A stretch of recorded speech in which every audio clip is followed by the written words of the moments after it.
if you have never heard about grammatography, and if you have never heard about Underware, but if you do like fonts, then this presentation is for you. My name is Bas Jacobs. I'm part of type design studio Underware, based in Europe. This is not a portfolio presentation, so if you want to see the fonts which we have made in the past 20 years, then you have to visit our website or see them on our social media channels here. Today, it's about grammatography. The main question to start with is that we're still wondering why we're using centuries-old techniques in a digital environment which offers so much more possibilities. So why do we limit ourselves so strongly? It's been more than 50 years since man first touched the moon, and computers have evolved strongly since then.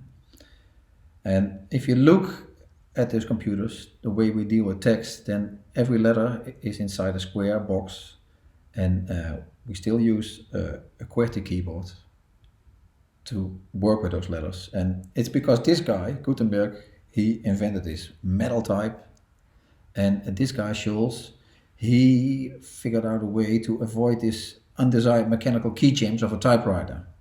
And that's strange because this is 570 years ago, this is 150 years ago, and all these completely outdated old techniques, they are still included in the computer which went to the moon, but also in those super highly advanced computers which we have today.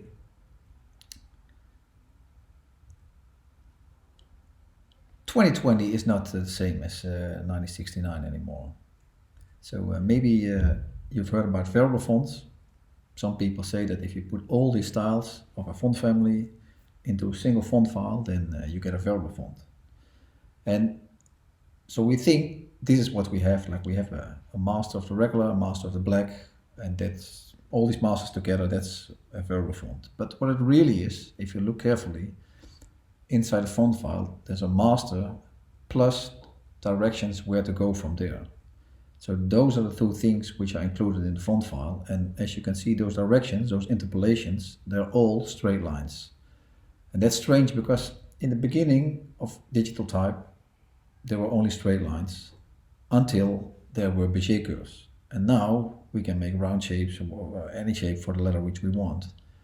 With interpolation, we have the same situation, that we have straight lines, but what we want are actually also curves.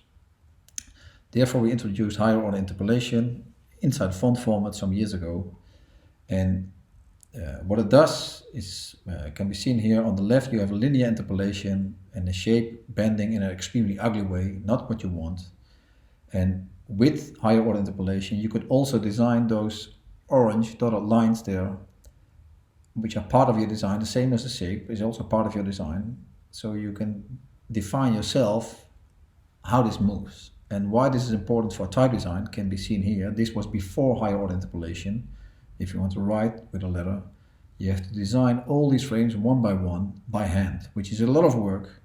It's very time consuming, and then you get something which looks handwritten. But with higher order interpolation, this actually all goes automatically. And this doesn't only save lots of time, and it doesn't require so much manual labor anymore, but it also makes the whole thing scalable. So you can apply this now to various kind of styles. So some letters will probably look more handwritten, other will look more like a black letter, it can look like anything in between. But because we can now interpolate and curves instead of straight lines, this whole thing is now scalable.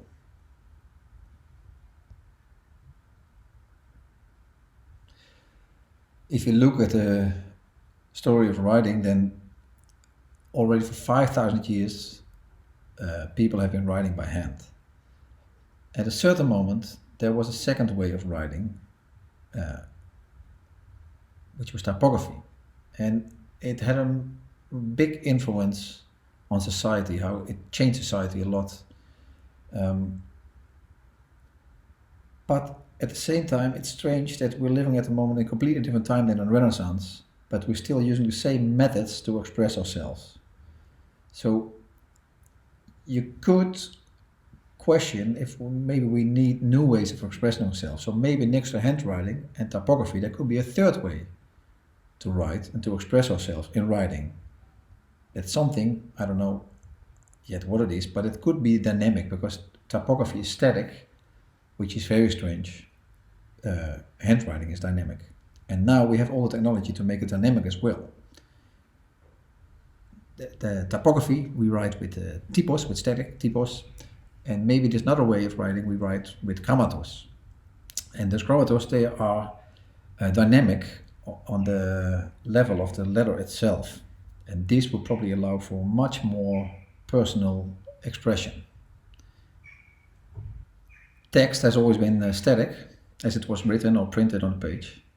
And that changed with the introduction of a computer. So since then, since text became digital, it turned from static to dynamic. But it was still using static letters. But now, with the introduction of variable fonts, the letters became dynamic themselves too. And at the moment we still accept the logic that A is not B, so those are two different letters. But with a new model, this logic is replaced by a form causality, which means that a letter is only what it becomes. So then the question is, this letter at the right, which letter is this? And a demonstration of this principle with more simplified shapes is this, where you can see that you can turn water into wine. But you should question, like, which letter is the first letter of this word now? So with typography, we're always writing with prefabricated letters, but now those letters, they can react to the reader or to the user.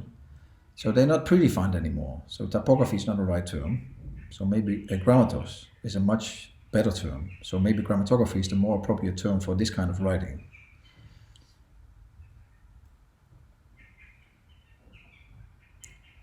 Our speech is linear due to the time-based character of sound, and although our writing is also linear, we write from left to right or from right to left, the time-based character of a speech is not included in our writing. And this aspect got lost in typography, but it's no longer necessary to accept that limitation. So finally, we can include time as an extra dimension in our letters. And that would allow us, for example, to write our time in time. And if we add time as an additional dimension, there are many aspects which can be included. So for example, the writing direction. So depending on the direction which the stroke goes, the speed can vary. Or on a straight line, your stroke travels faster than in a strong curve. So the curvature combined with the direction would probably result in different writing speeds across the stroke of a letter. And then additionally, if you end your first stroke, normally you lift your pen from the paper and you travel to the air. And this airtime depends, of course, on the distance your pen is traveling through the air. So also this airtime can be calculated and can be included in the design of these letters.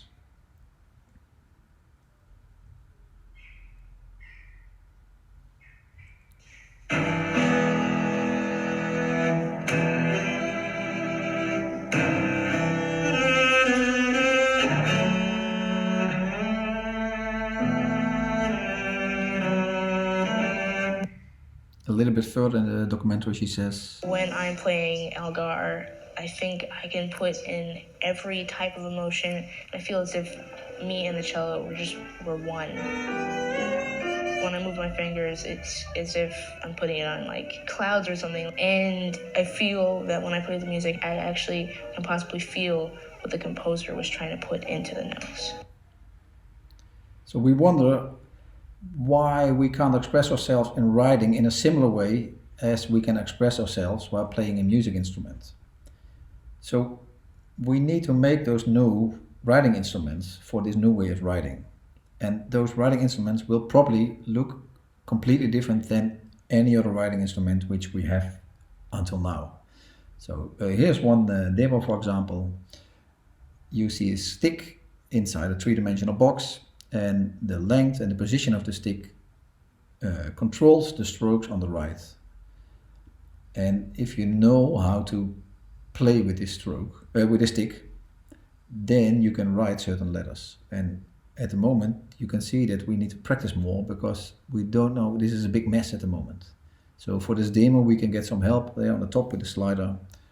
And then on the right, you will see, first you get an A, then you get a B, then you get a C, a D, and you get an E, you get an F, it's G, H, you get the whole alphabet. And this is all done by playing with this stick. So this could be a new kind of writing instrument to play with dynamic letters. So for handwriting, we have a brush or a pen. For typography, we have a keyboard. And for grammatography, we have a new writing tool. We need a new writing tool. And that's still an undiscovered area. So here's another example.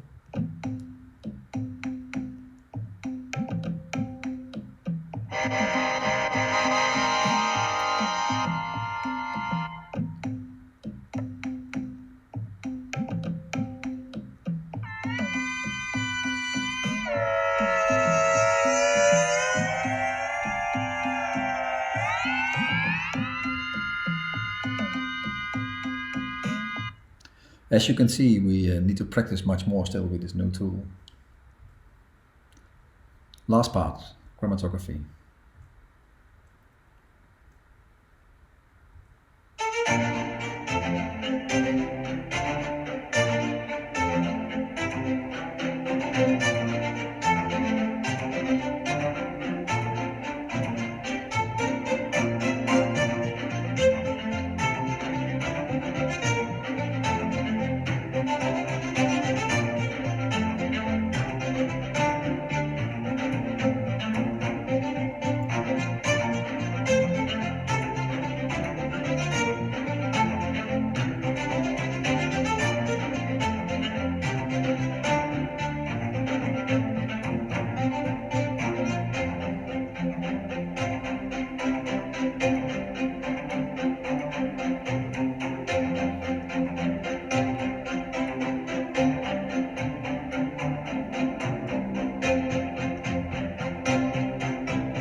So here's an example how this could work in practice.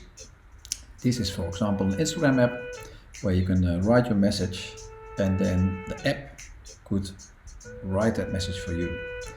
And because with grammatography there's always a digital component involved, you can control anything, you can control any aspect. So that's another craftsmanship, and if you combine that with the craftsmanship of handwriting and with the craftsmanship of type design, you can get a new result where the machine can probably write more beautiful than a human can.